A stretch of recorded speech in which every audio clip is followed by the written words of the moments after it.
Hi, ako si Apags. At ako si Edson. Recently, ang dami ko nababasa tungkol sa paglalande. Tapos sa totoo lang, inis na ako eh. Inis na ako sa mga malalande na hindi marunong naman lumande. So ngayon, bibigyan ko kayo ng 10 utos ng tamang paglalande. Number 10, siguraduhin mo na yung gusto mong landiin. Gusto mo talagang landiin. Ano yun? Hindi mo sinasadya, nangyari na lang, nilandi mo, aksidente lang, napilitan ka. Siguraduhin mo kasi na gusto mong landiin, yung lalandiin mo. Hindi tsatsabahan mo lang. Number 9, wag mong aaminin na lumalandi ka. Ang kailangan mo sabihin, friendly ka lang. Friendly ka, hindi ka malandi. Kung meron kang gustong landiin, tapos tanungin ka na, nilalandi mo ba? Wag mong aaminin. Ang dami-dami kinabukasan ng nasira na sa ganyan. Number 8, lumandi lang sa tamang lugar. Huwag kang lumandi sa gitna ng simbahan habang nag-Our Father. Oo, sige, nag-holding hands kayo, pero huwag kang lumandi dyan. Holy place yan eh. Sobrang desperado mo ha. Hanggang sa simbahan, lumalandi ka. Hanggang sa library. Hanggang sa isang crime scene. Number 7. Ang dami kong gusto sintukin para dito. Lumandi ka sa tamang panahon. Ano yun? Namatayan lang. Lalandiin mo? Ano yung kakabagsak lang sa exam? Lalandiin mo? Huwag mong iti-take advantage yung emotional state ng ibang tao. Para kang okay, ito susunod. Ito talaga kinaiinisan ko o kinamumuhian ko yung mga taong di alam sumunod sa ganito.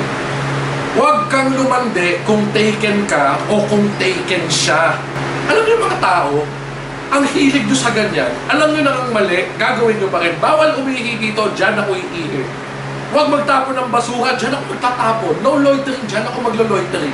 Ano ba naman? It really grinds my gears, guys. Pasayahin mo yung sarili mo. Huwag mo lalandiin kung taken siya. Pabayaan mo mag-enjoy siya sa sarili niya. Ano ba yan? Nangingialam ka eh. Sino ka, Diyos? Masyado. Konti lang ang gumagawa nito, pero nafe-feel ko yung need na i-explain lahat sa inyo to. Lumandi ka ng ayon sa budget mo. Ano ba yun? Wala kang pera, tapos magyayaya kang manood ng sine. Sino magbabayad? Siya. O kung pera mo, 50 lang, edi fishball lang yun.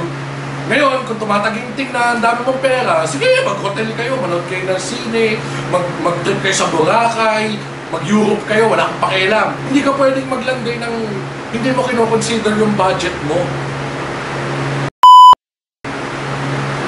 O poor ka lang. Masyado kang aspirational eh. Yung budget mo, doon ka lang. Ayusin mo yan, ha? Kakausapin kita bukas pag hindi mo ayusin yan. Ipatutulfo kita. Okay, ito susunod. Ito pag nakakarinig ako ng mga kwentong mga taong ganito, hindi marunong sumunod. Talagang nakakakulo ng dugo. Nanunuot yung sakit sa buto ko. Number 4, kung paano ka lumandi sa text o sa Facebook chat, dapat ganun ka din sa totoong buhay. Nakakainis yung mga ganyan eh. Ang sweet-sweet pag sa text, pag sa Facebook chat, gumagamit ng mga smiley, gumagamit ng pushing, gumagamit ng kung ano-anong icon, nagtatag ng picture, ng meme. Pero pagdating sa totoong buhay, ayaw ka kausapin. Ano ba yun? Ano ba? Sobrang walang hustisya sa mga taong ganun. Kahit kayo mga lalaki kayo mga lalaki, nagtatapang nyo, sige, magte-text ako ng good night, smiley, ang dami pang close parenthesis. Ang dami, pero pagdating sa totoong buhay, di matignan, di magawa. Anak na mais kayo ha. Okay, number 3. Landiin mo lang siya. Huwag yung barkada niya, huwag yung magulang niya, huwag yung second cousins niya. Landiin mo lang siya. Hindi ka truck na lahat ng daanan mo kailangan mo landiin. Nilandi mo lahat yun, edi hindi na special yung pag nilandi mo siya. Oh, yung iba, sige, yung approach na, lalandiin ko lahat ng tao, except yung gusto kong landiin. Ano ka? Ano gusto mo, abulin ka? Papakyut ka? 2. Number 2, pag landiin mo, tapos hindi ka pinansin, landiin mo lalo. Yan ang tamang paraan dyan. Pag nilandi mo, tapos hindi ka pinansin, ibig sabihin nun, gustong-gusto ka. Imposible naman na nilandi mo, tapos hindi ka pinansin. Imposible naman na ayaw sa'yo nun, di ba? Imposible yun eh. Pag nilandi mo, hindi ka pinansin, gustong-gusto ka nun, pinag-iisipan ka nun bago sa patulog sa gabi. Ayaw mo kang pansinin, landiin mo lalo. Di ba? Kung ayaw pumayag, landiin mo lang lalo. Kasi napaka-weakness mo eh. Kung nilandi mo, hindi ka pinansin, tapos subuko ka na lang. Tapos iba na lang nilandi mo. Wala, ungas ka lang nun. Ganyan ka ba pinalaki ng magulang mo? Last and certainly the best commandment of all. Number 1. Ito ayusin nyo talaga. Ito, ang dami ko nang narinig na ganito. Number 1. Pag landiin mo, tapos masaktan ka, walang sisihan.